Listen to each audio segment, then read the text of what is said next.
গুৰুত্বপূৰ্ণ খবৰ শিলঘাট আৰক্ষী চকীৰ ভাৰপ্ৰাপ্ত আৰক্ষী বিষয়াক নিলম্বন আৰক্ষী বিষয়া বিমল বসুমতাৰীক নিলম্বন কৰিছে পুৰাণ কৰি মাতবৰ হৈ পূজা মণ্ডপত ছাৰ্ভিচ পিষ্টলেৰে গুলীবৰ্ষণ 5 ৰাউণ্ডকৈ গুলী জধে মধে ফুটাই আৰক্ষী বিষয়াগৰাকীক পূজাৰীকো দুৰ্ব্যৱহাৰ কৰে বিষয়াগৰাকীয়ে ৰাইজে কৰায়ত্ব কৰে আৰক্ষী বিষয়াগৰাকীক আৰু তাৰ পাছতে উত্তেজিত ৰাইজে এইদৰে গণপ্ৰহাৰ সোধালে আমি দৰ্শকসকলক সেই দৃশ্য দেখুৱাই আছো শিলঘাট আৰক্ষী চকীৰ ভাৰপ্ৰাপ্ত আৰক্ষী বিষয়াক যেটো নিলম্বন কৰা হৈছে হুৰামুক্ত এগৰাকী আৰক্ষী বিষয়া আমি দৰ্শকক দেখুৱাইছো ভাৰপ্ৰাপ্ত আৰক্ষী বিষয়া এগৰাকী ইতিমধ্যে তেওঁক নিলম্বন কৰা হৈছে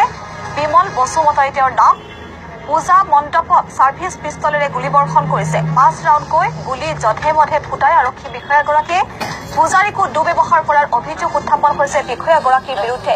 আৰু তাৰ পাছতেই উত্তেজিত ৰাইজে